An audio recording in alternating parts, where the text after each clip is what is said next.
back to my channel. Today we're going to be making something a little bit different. This is called the Breakfast Martini. It consists of 1 3/4 ounce of gin, half an ounce of orange liqueur, a teaspoon of marmalade, and half an ounce of lemon juice, and we're going to shake it. Which is kind of obvious because we've got marmalade and no one wants chunky bits of marmalade floating around in their drink. So, this drink originated in London at a bar called the Library Bar in the Lanesborough Hotel, and was invented in 2000 by a bartender there called Salvatore Calabrese. And he kind of based this off a cocktail by Harry Craddock from his 1920 book, the Savoy Cocktail book. And that original cocktail was, I think, just called the Marmalade cocktail, and used vermouth and quite a lot of marmalade, unless their spoons back then were a lot smaller. But in the book it was described as, I think it was like the perfect pre-luncheon aperitif. So hence, when Calabrese, put his riff on it, it being named the Breakfast Martini. So, okay, I'm going to just start with the lemon juice. So we're going to use half an ounce of lemon juice. And I now have too much lemon juice, so I'm going to have to go do something with that. And half an ounce of my orange liqueur. And as per usual, I've built this backwards and done it in the glass instead of the tin. But if you've been watching my channel for any length of time, you'll know that I always seem to make that mistake. Now, I have high hopes for this cocktail, but I don't know why this kind of thing couldn't catch on more for like the brunch drink. Why, it's always the same thing. It's some kind of cold brew with whiskey and salted maple foam, or some kind of coffee-based drink. Bloody Marys, mimosas, or as we call them in the UK, Bucks Fizz, and that's about it. Why can't we do something different? I know marmalade can be a little bit polarizing because it's quite bitter, but this is the age of the Negroni. Everyone's embracing bitter. We should be able to handle a little bit of marmalade. It's quite hefty. Oh gosh. Oh, this again. One sec. Note to self to stop screwing lids on so tight. It's quite a hefty amount of gin for an early morning cocktail, that much I will say. Alright, so I'm going to go in with about a teaspoon. I was lucky enough to be sent this marmalade by my mum from back home in England. I'm just going to lick the spoon, because why not?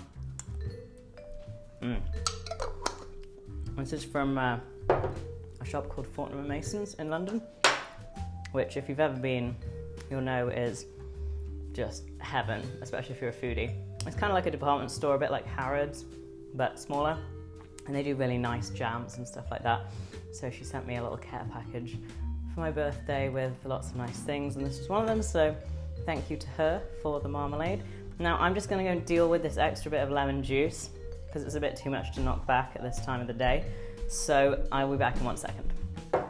It's never usually that problem, it's usually that I don't have enough lemon juice, but alright, I'm gonna pop my extra ice cube in, I'm gonna transfer everything to the tin, and then I'm gonna smack this on, shake it, and I've just realised I don't have a glass. So the magic of television, I'll be back with a glass in 2 seconds.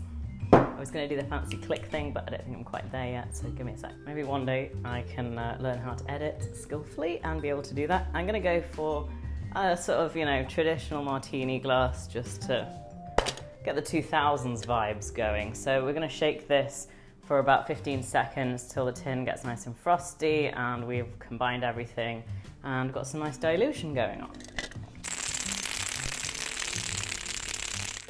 Okay. Smack the tin, drain off the excess. Wow, that tin is cold. Now this is a huge martini glass, so I doubt that this is going to fill it.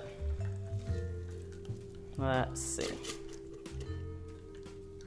To be honest with you, if 1 3/4 ounce of gin isn't enough at breakfast time, then you should probably be concerned. So we'll just ignore this extra large glass. I don't think you would want that much. Cheers.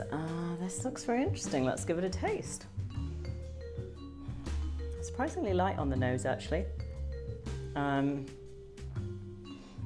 Yeah, I can't really smell anything. Not even the lemon, which is weird. Let's give it a taste.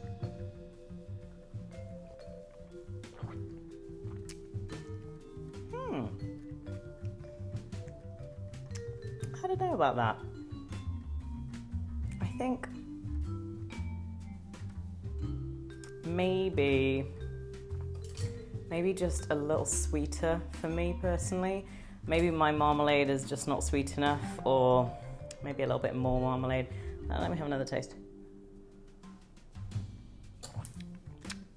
Yeah, I think there was I criticising Harry Craddock for suggesting 4 spoons of marmalade, and here I am eating my words and saying I'm actually going to correct the recipe that I put in the description box below, and I'm going to amp up the marmalade. I think that you could definitely, maybe I just didn't use them.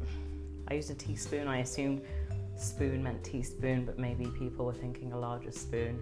But I would definitely do 2 teaspoons of marmalade just to kind of bring through more of the oranginess, why not? And more of the sweetness as well, because obviously this is loaded with sugar despite being bitter.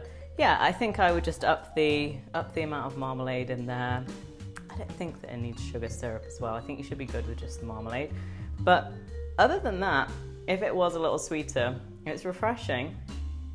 I can imagine it being quite bracing, you know, for the morning after drink. Yeah, I mean, it's a nice colour. It's a nice idea as well. The idea of like having marmalade in your cocktail seems very sort of English and sophisticated. So yeah, I will definitely be giving this a try with more marmalade.